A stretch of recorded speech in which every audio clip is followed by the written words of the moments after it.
सगळ्यात आधी बातमी आहे ती म्हणजे रात्रीच्या अंधारात पथकानं केलेल्या पाहणी दौऱ्याची। 1.5 महिन्यापूर्वी सोलापूरच्या मोहोळ तालुक्यामध्ये सीना नदीकाठच्या गावांमध्ये पावसानं हाहाकार उडवला। कोळेगाव तर संपूर्ण पाण्याखालीच होतं।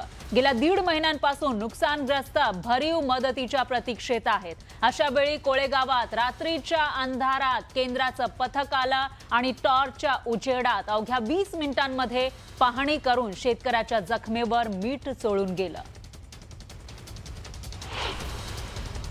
केंद्रीय पथक आलं ना, केंद्रीय पथक पूर्ण दिवस फिरताय ना, आता रात्री फिरतात आहे का दिवस फिरताय। उलट त्या ठिकाणी अभिनंदन केलं पाहिजे केंद्रीय पथकाचं की रात्री बेरात्री अपरात्री फिरून पूर्ण महाराष्ट्राचे ए टू झेड केंद्रीय पथक त्या ठिकाणी निरीक्षण करत आहे। हे तर आनंदाची गोष्ट आहे। ऐकलत, रात्रीच्या अंधारात मोबाईल टॉर्चमध्ये 20 मिनिटांमध्ये नुकसानग्रस्त भागाचा झंझावाती दौरा करून परतणाऱ्या केंद्रीय पथकाबाबत राज्याचे महसूल मंत्री काय म्हणाले ते? रात्री बेरात्री पाहणी करणाऱ्या अधिकाऱ्यांचं अभिनंदन केलं पाहिजे असं महसूल मंत्री सांगतायत। तर 1.5 महिन्यापूर्वी सीना नदीच्या रौद्र रूपामुळे पिकं आणि शेतीचं नाही तर संपूर्ण कोळेगाव पाण्याखाली बुडालेलं होतं। घरादारांचं नुकसान झालं होतं, संसार उखड्यावर आला, दुभती जनावरं वाहून गेली। याचं वर्णन करताना नुकसानग्रस्तांच्या डोळ्यात आजही अश्रूंचा पूर येतोय। मात्र शासकीय अधिकाऱ्यांना याचं कितपत गांभीर्य आहे हे रात्रीच्या पाहणी दौऱ्यातून दिसतंय। रात्रीच्या काळ्याकुट्ट अंधारात केवळ मोबाईल टॉर्चच्या प्रकाशामध्ये नेमकं काय दिसलं, कसली पाहणी केली, यावरून आता जोरदार टीका होऊ लागली आहे। तर केंद्रीय पथकाचा कोळेगावातला दौरा नेमका कसा होता त्यावर एक नजर टाकूयात ग्राफिक्सच्या माध्यमातून। कोळेगावात हे पथक पोहोचलेलं होतं। संध्याकाळी 6:30 वाजता केंद्रीय पथक हे मोहोळमध्ये दाखल झालं। म्हणजे विचार करा, संध्याकाळी 6:30 वाजता किती उजेड असेल आणि त्याच्यानंतर 7 वाजता हे अधिकारी कोळेगाव बंधाऱ्याजवळ पोहोचले होते। म्हणजे संध्याकाळी 7 वाजता त्यांना करायची होती आणि 7:10 कोळेगाव बंधाऱ्याची मोबाईल टॉर्चच्या मदतीनं पाहणी करण्यात आली। म्हणजे ज्या ठिकाणी सगळी जमीन वाहून गेलेली आहे अशा ठिकाणी टॉर्चच्या उजेडामध्ये नेमकं काय दिसलं असेल असा सवाल आहे।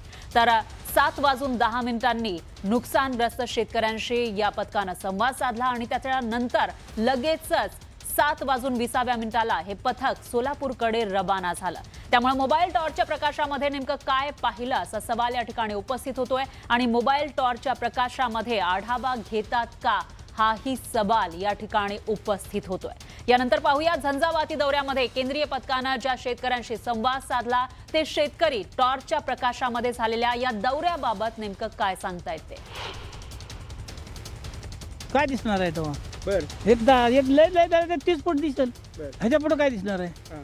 आणि डांबरीयाखाली ती उतरलेली माहिती आणि 1 तास 2 तास थांबले आणि काय असेल ते तुमचं देव म्हणून गेले। गाव पूर्ण पाण्याखाली होतं, आले होते अधिकारी, पण संध्याकाळच्या वेळेस बघितलं जे दिसण्यासारखं आहे ते बघितलं। पण जी ठराविक 1-2 घरं पडलेली होती पाण्याखाली किंवा तो ब्रिज वाहून गेलेला होता बंधारा नदीवरचा, तो बघितला। ते संध्याकाळी थांबून सकाळी येऊ शकले असते, बघू शकले असते, पण जाता जाता आपले एक भेट द्यायची आणि आपलं काम केलं असं दाखवायचं, या कारणामुळे तर आले असतील असं वाटतंय।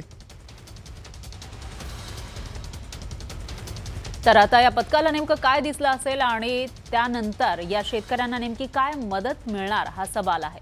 दरम्यान केंद्राचं पथक दाखवा आणि 100 रुपये मिळवा असं म्हणत उद्धव ठाकरेंनी जोरदार टोला लगावलाय। आता मी फोटो बघितले, रात्रीचे फिरतात टॉर्च घेऊन केंद्राचं पथक, नुकसान कुठे झालं आणि 2 का 3 दिवसाचा केंद्रीय पथकाचा दौरा आहे। 2-3 दिवसात काय कळणार आणि इतक्या दिवसांनी म्हणजे मग गावोगावी बोर्ड लावा, जिकडे केंद्राचं पथक येणार नाही तिकडे बोर्ड लावा, केंद्राचं पथक दाखवा आणि 100 रुपये मिळवा।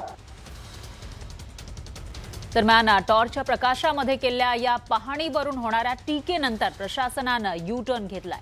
तो पाहणी दौरा नसल्याचं म्हणत जिल्हा प्रशासनाकडून सारवासारव करण्याचे प्रयत्न सुरू असल्याचं दिसतंय।